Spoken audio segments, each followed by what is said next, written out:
Viewers फिर दोबारा ਤੁਹਾਡਾ ਸਵਾਗਤ ਹੈ ਪ੍ਰੋਗਰਾਮ ਸੱਚਾ ਸੱਚ ਵਿੱਚ ਜੀ। ਡਾਕਟਰ ਸਾਹਿਬ ਸਾਡੇ ਸਵਾਲ ਜਵਾਬ ਦੇ ਸੈਕਸ਼ਨ ਵਿੱਚ ਸਾਡਾ ਪਹਿਲਾ ਸਵਾਲ ਹੈ। ਕੈਨੇਡਾ ਦੇ ਪ੍ਰਧਾਨ ਮੰਤਰੀ ਸਟੀਫਨ ਹਾਰਪਰ ਨੇ ਕਾਮਨਵੈਲਥ ਮੁਖੀਆਂ ਦੀ ਕੋਲੰਬੋ ਸ਼੍ਰੀਲੰਕਾ ਵਿੱਚ ਹੋ ਰਹੀ ਮੀਟਿੰਗ ਵਿੱਚ ਜਾਣ ਤੋਂ ਇਹ ਕਹਿ ਕੇ ਨਾ ਕਰ ਦਿੱਤੀ ਕਿ ਸ਼੍ਰੀਲੰਕਾ ਨੇ ਮਨੁੱਖੀ ਹੱਕਾਂ ਦਾ ਘਾਣ ਕੀਤਾ ਹੈ, ਇਸ ਲਈ ਉਹ ਸ਼੍ਰੀਲੰਕਾ ਨਹੀਂ ਜਾਣਗੇ। ਇਸ ਬਾਰੇ ਵੇਰਵੇ ਨਾਲ ਦੱਸੋ ਡਾਕਟਰ ਸਾਹਿਬ। देखो, एक कॉमनवैल्थ कहते ने वो सारे मुल्क जिन्हां ते कदे ब्रिटिश ने या ब्रिटेन ने राज किया जी। वो भावें कॉलोनियां उन्होंने आज़ाद कर दित्तियां, पर उन्होंने फैसला किया कि जी असी कॉमनवैल्थ हुंदा सांझी दौलत, कि जी असी कदे सांझी दौलत सी तो असी दे मैंबर बनना जी। जे मैं गलत ना होवां तो शायद 70 के नेड़े तेड़े दुनिया के देश ने छोटे वड्डे टापू पा के जिहड़े कॉमनवैल्थ के मैंबर ने जी। इन्हां दियां जिवें ओलंपिक्स हुंदियां ने दुनिया दे विच जां एशियन गेम्स हुंदियां, इवें कॉमनवैल्थ गेम्स हुंदियां सालाना। उहदे चों फिर सारे ही देश, इंडिया पाकिस्तान भी मैंबर ने, इंडिया पाकिस्तान श्रीलंका बंगलादेश सारे कॉमनवैल्थ के मैंबर ने जी। इन्हां दी कॉमनवैल्थ वालियां दी एक वड्डी बॉडी आ, उन्हां दे हैड्स दी उहनूं कहंदे ने कॉमनवैल्थ हैड्स ऑफ गवर्नमेंट, चोगम भी कहंदे ने जी। सो इन्हां दा जिहड़ा समागम है सालाना दुनिया दी कॉमनवैल्थ देशां दे थां थाई हुंदा है। कदे दिल्ली च हो गया, कदे लंडन च हो गया, कदे ढाके च हो गया, कदे इस्लामाबाद च हो गया जी। सो इस वार दा समागम जिहड़ा है इस चोगम दा वो कोलंबो श्रीलंका च रखा होया है। और इस वार जिहड़ा कॉमनवैल्थ दे सैकटरी जनरल ने वो मिस्टर कमलेश शर्मा ने, ये इंडिया दा बड़ा डिस्टिंग्विश्ड डिप्लोमैट है, इंडियन फॉरन सर्विस दा ऑफिसर रहा और ये इहदा जिहड़ा है वो सैकटरी जनरल है। हुण जिहड़ी डिबेट है और जिहदे थल्ले ये गल जिहड़ा अज दी ट्रिब्यून दी भी जिहड़ी हैडलाइन है, हैडलाइन ही उन्हां दी है कि इंडियन एनवॉय श्रग्स ऑफ जाइब बाई कैनेडियन पॉलिटिशियन जी। हुण क्योंकि इंडियन गवर्नमेंट रली हुई है श्रीलंका दी सरकार नाल जी। ते ये जिहड़ा बंदा है भावें कि कॉमनवैल्थ दा सैकटरी जनरल न्यूट्रल होना चाहिए है, पर ये श्रीलंका सरकार दी फेवर करदा है। इहदे बावजूद कि श्रीलंका ने एक वड्डियों वडांगा करके हज़ारां तमिल औरतां बच्चे भी मारे ने जी। और मैं ये खबर देखने तो बाद मैनूं ये लगा कि भी असीं बेशक साडी कैनेडा च प्राप्तियां दी गल हुंदी है भी सिखां ने अपनी थां बनाई है, साडे MP बने ने, साडे मिनिस्टर बने ने, पर जिहड़ी गल कैनेडा दे तमिलां ने अज करवाई है कैनेडियन गवर्नमेंट तो ये सिख नहीं करवा सके 29 साल जी। हुण कैनेडा भी मैंबर है उस कॉमनवैल्थ का और कोलंबो चो मीटिंग रखी हुई है। हुण कैनेडा के प्राइम मिनिस्टर ने मिस्टर स्टीफन हार्पर ने कहा है कि भी मैं उस मीटिंग च अटेंड नहीं जाना है कोलंबो, और उन्होंने रीज़न दिता है। उन्होंने कहा भी due to reported disappearances and allegations of extra judicial killings. और दूसरी गल प्राइम मिनिस्टर ने कही स्टीफन हार्पर ने, Sri Lanka government has failed to uphold the Commonwealth core values which are cherished by Canadians जी। कि भी क्योंकि श्रीलंका की सरकार ने एक्स्ट्रा जुडिशियल किलिंग्स की हैं, झूठे पुलिस मुकाबले बनाए ने और दूसरियां कानूनी जिहड़ियां वायलेशनस कीतियां ह्यूमन राइट्स दीयां, और वो मनुखी हक्कां तो भगौड़ा है जिहड़ी मनुखी हक्कां दीयां कदरां कीमतां कैनेडियंस दे दिलां नूं प्यारियां ने, इसलिए असीं इस फंक्शन नूं अटेंड नहीं करना। सो कैनेडियन गवर्नमेंट ने कॉमनवैल्थ का फंक्शन कोलंबो च बाईकॉट किया है कि ह्यूमन राइट वायलेट होए ने, क्योंकि कैनेडा दे विच बड़ी पावरफुल तमिल कम्यूनिटी रहिंदी है। ये उन्हां दी मेहनत है कि वो इस लैवल तक स्ट्रगल नूं लै आए। असीं 29 साल च नहीं लिया सके कि भी कनेडा गवर्नमेंट कहे कि जी दिल्ली दे विच फलाना फंक्शन है और कनेडियन प्राइम मिनिस्टर नहीं जाएगा क्योंकि उन्होंने एक्स्ट्रा जुडिशियल किलिंग सिखां दीयां कीतियां, अज भी कर रहे हैं। सो ये तो पहली तो मुबारकबाद है, हकदार तमिल ने। दूसरा जिहड़ा उन्हां दा बड़ा पॉपुलर सैनेटर है कैनेडा का, उन्हां दा नाम है मिस्टर हफ सीगल जी। वो तो सीधा ही पै गया इनू कॉमनवैल्थ के जिहड़ा सैकटरी जनरल है कमलेश शर्मा जी। उन्हें कहा कि यू आर ए शिल और स्टूज, स्टूज हुंदा है तो कठपुतली है of Sri Lankan government and you are trying to defend their every mistake, कि तू उन्हां दा स्टूज है जी, तू हर जिहड़ी गलती श्रीलंका गवर्नमेंट की है उन्होंने डिफेंड करने का यतन कर रहे हैं। सो इन्हें हिला के रख दिता, हालांकि उन्होंने जिहड़ा कॉमनवैल्थ दफ्तर ने इहदे ते रिस्पॉन्ड नहीं किया है। सो असीं ये समझते हैं भी ये बड़ी रिमार्केबल गल है, और जिहड़े साडे वीर भैणां इत्थे बैठे पुछदे ने जी इत्थे असीं बैठे की कर सकते हैं, और तमिलां ने कैनेडा दियां ने रस्ता दस्सिया ਕਿ ਉਹ ਕੈਨੇਡਾ ਗਵਰਨਮੈਂਟ ਨੂੰ ਇਸ ਲੈਵਲ ਤੱਕ ਲੈ ਆਏ ਨੇ ਕਿ ਉਹ ਸ੍ਰੀਲੰਕਾ ਦੇ ਵਿੱਚ ਚੋਗਮ ਦੀ ਮੀਟਿੰਗ ਦਾ ਉਹਨਾਂ ਦਾ ਪ੍ਰਾਈਮ ਮਿਨਿਸਟਰ ਬਾਈਕਾਟ ਕਰ ਰਿਹਾ, ਇਹ ਕਹਿ ਕੇ ਵੀ ਤੁਹਾਡੀ ਗਵਰਨਮੈਂਟ ਨੇ ਐਕਸਟਰਾ ਜੁਡੀਸ਼ੀਅਲ ਕਿਲਿੰਗਸ ਕੀਤੀਆਂ, ਤੁਸੀਂ ਹਿਊਮਨ ਰਾਈਟਸ ਦੇ ਵਾਇਲੇਟਰ, ਰਿਮਾਰਕੇਬਲ। ਜੀ ਜੀ ਡਾਕਟਰ ਸਾਹਿਬ, ਤੁਹਾਡਾ ਬਹੁਤ ਬਹੁਤ ਧੰਨਵਾਦ। ਤੇ ਹੁਣ ਸਾਡੇ ਦਰਸ਼ਕਾਂ ਨੂੰ ਦੱਸੋ ਅੱਜ ਦਾ ਵਿਚਾਰ।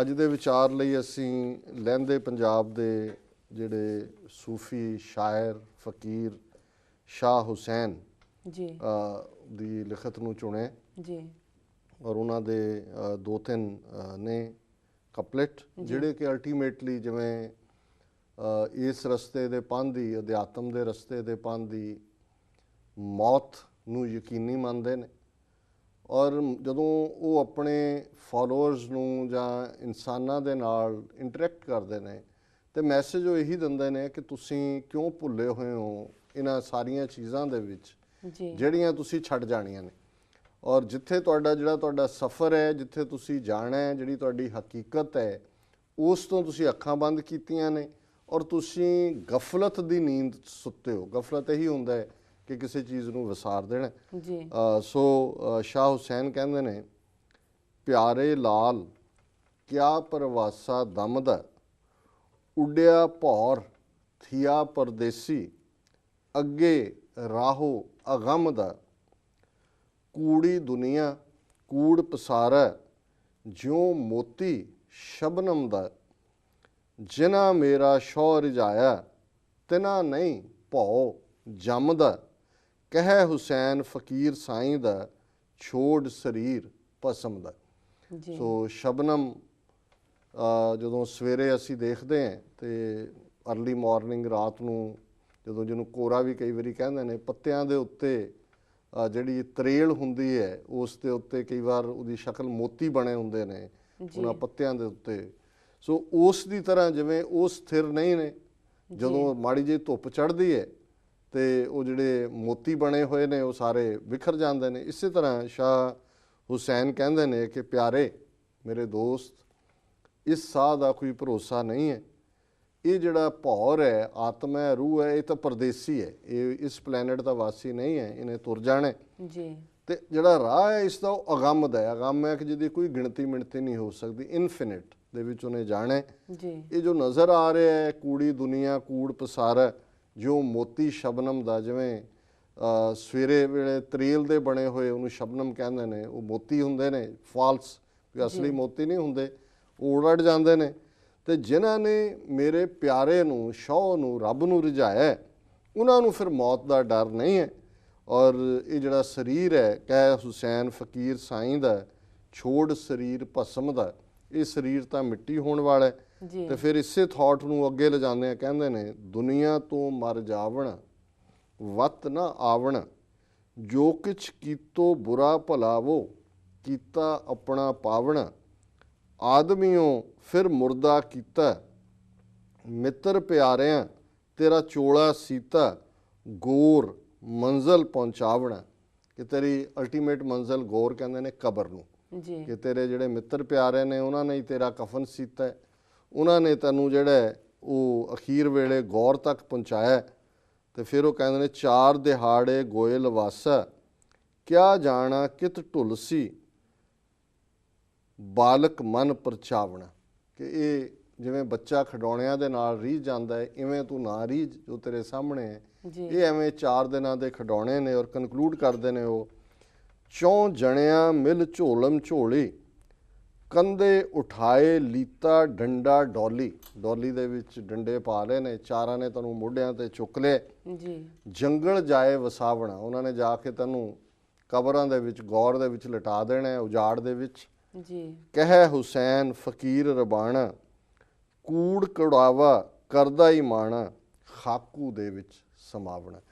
ਕਿ ਹੁਸੈਨ ਰੱਬ ਦਾ ਫਕੀਰ ਤੈਨੂੰ ਯਾਦ ਕਰਵਾ ਰਿਹਾ ਕਿ ਇਹ ਜਿਹੜਾ ਵੀ ਤੂੰ ਮਾਣ ਕਰਦਾ ਹੈ, ਇਹ ਕੂੜਾ ਹੈ, ਅਲਟੀਮੇਟਲੀ ਖਾਕੂ ਦੇ ਵਿੱਚ ਸਮਾਵਣਾ, ਤੂੰ ਖਾਕ ਹੋ ਜਾਣਾ ਹੈ, ਮਿੱਟੀ ਦੇ ਵਿੱਚ ਮਿੱਟੀ ਹੋ ਜਾਣਾ ਹੈ। ਸੋ ਇਹੀ ਥਾਟ, ਇਹੀ ਥੀਮ ਬਾਰ-ਬਾਰ ਗੁਰਬਾਣੀ ਹਰ ਸ਼ਬਦ ਸਾਨੂੰ ਯਾਦ ਕਰਵਾਉਂਦਾ ਹੈ ਕਿ ਅਲਟੀਮੇਟਲੀ ਕਿਆ ਪਰਵਾਸਾ ਤਨ ਕਾ, ਕਿ ਇਹਦਾ ਕੋਈ ਪਰਵਾਸਾ ਨਹੀਂ ਹੈ, ਕਦੋਂ ਇਹਨੇ ਚਲੇ ਜਾਣਾ ਤੇ ਅਲਟੀਮੇਟਲੀ ਜਿਵੇਂ ਇਹਨਾਂ ਨੇ ਕਿਹਾ ਵੀ ਖਾਕ ਹੋ ਜਾਣਾ, ਸੋ ਸੂਰਜ ਕਿਰਨ ਮਿਲੇ ਜਲ ਕਾ ਜਲ ਹੁਆ ਰਾਮ।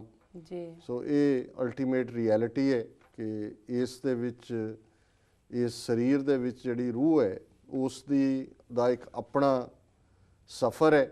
ਉਹ ਇਸ ਲਈ ਕਈ ਥਾਂ ਗੁਰਬਾਣੀ ਦੇ ਸ਼ਬਦ 'ਚ ਮੇਰੇ ਜੀੜਿਆ ਪਰਦੇਸੀਆ ਕਿਤ ਪਵੇਂ ਜੰਜਾਲੇ ਰਾਮ, ਜੀ ਕਿ ਇਹ ਪਰਦੇਸੀ ਹੈ ਤੇ ਉਹ ਰੂਹ ਨੂੰ ਸਮਝਾਉਣ ਦੀ ਗੱਲ ਹੈ ਕਿ ਵੀ ਇਹ ਤਾਂ ਤੇਰਾ ਦੇਸ਼ ਨਹੀਂ ਹੈ, ਤੂੰ ਤਾਂ ਪਰਦੇਸੀ ਹੈ, ਤੂੰ ਤਾਂ ਇੱਥੇ ਟਿਕਣਾ ਨਹੀਂ ਹੈ। ਜੀ ਤੇ ਜਿਹੜਾ ਪਰਦੇਸੀ ਹੁੰਦਾ ਉਹ ਜੰਜਾਲਾਂ 'ਚ ਤੇ ਨਹੀਂ ਪੈਂਦਾ ਜੀ ਕਿ ਵੀ ਤੂੰ ਕਿਹੜੇ ਜੰਜਾਲਾਂ 'ਚ ਪਿਆ।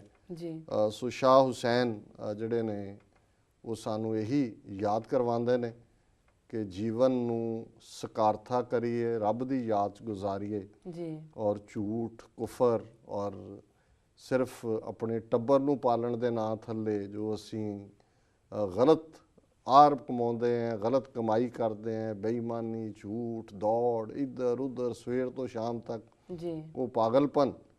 ਤੇ ਉਸ ਨੂੰ ਗੁਰੂ ਸਾਹਿਬ ਨੇ ਯਾਦ ਕਰਵਾਇਆ ਕਿ ਘਰ ਕੀ ਨਾਰ ਬਹੁਤ ਹਿਤ ਜਾਸਿਓ ਸਦਾ ਰਹਿਤ ਸੰਗ ਲਾਗੀ, ਜਬ ਹੀ ਹੰਸ ਤਜੀਏ ਕਾਇਆ ਪ੍ਰੇਤ ਪ੍ਰੇਤ ਕਰ ਭਾਗੀ, ਇਹ ਬਿਦ ਕੋ ਵਿਵਹਾਰ ਬਨਿਓ ਹੈ ਜਾਂਸਿਓ ਨਿਹੋ ਲਗਾਇਓ, ਅੰਤ ਕਾਲ ਨਾਨਕ ਬਿਨ ਹਰਜੀ ਕਉ ਕਾਮ ਨਾ ਆਇਓ। ਜੀ ਇਹ ਹਕੀਕਤ ਹੈ ਜ਼ਿੰਦਗੀ ਦੀ। ਜੀ ਡਾਕਟਰ ਸਾਹਿਬ ਤੁਹਾਡਾ ਬਹੁਤ ਬਹੁਤ ਧੰਨਵਾਦ, ਤੁਸੀਂ ਅੱਜ ਦਾ ਵਿਚਾਰ ਸਾਡੇ ਦਰਸ਼ਕਾਂ ਨਾਲ ਸਾਂਝਾ ਕੀਤਾ ਹੈ। ਵੀਰ ਸਾਡੇ ਪ੍ਰੋਗਰਾਮ ਦਾ ਸਮਾਂ ਇੱਥੇ ਸਮਾਪਤ ਹੁੰਦਾ। ਤੁਸੀਂ ਆਪਣੇ ਰਾਏ ਤੇ ਸੁਝਾਅ ਸਾਨੂੰ ਭੇਜਣਾ ਨਾ ਭੁੱਲਣਾ ਸਾਡੇ ਇਸ ਪਤੇ ਤੇ sos@tv84.tv ਤੇ। ਅਸੀਂ ਆਪਣਾ ਪ੍ਰੋਗਰਾਮ ਲੈ ਕੇ ਫਿਰ ਤੁਹਾਡੇ ਰੂਬਰੂ ਹੋਵਾਂਗੇ। ਤਦ ਤੱਕ ਲਈ ਮੈਨੂੰ ਤੇ ਆਪਣੇ ਡਾਕਟਰ ਸਾਹਿਬ ਨੂੰ ਆਗਿਆ ਦਿਓ। ਵਾਹਿਗੁਰੂ ਜੀ ਕਾ ਖਾਲਸਾ, ਵਾਹਿਗੁਰੂ ਜੀ ਕੀ ਫਤਿਹ।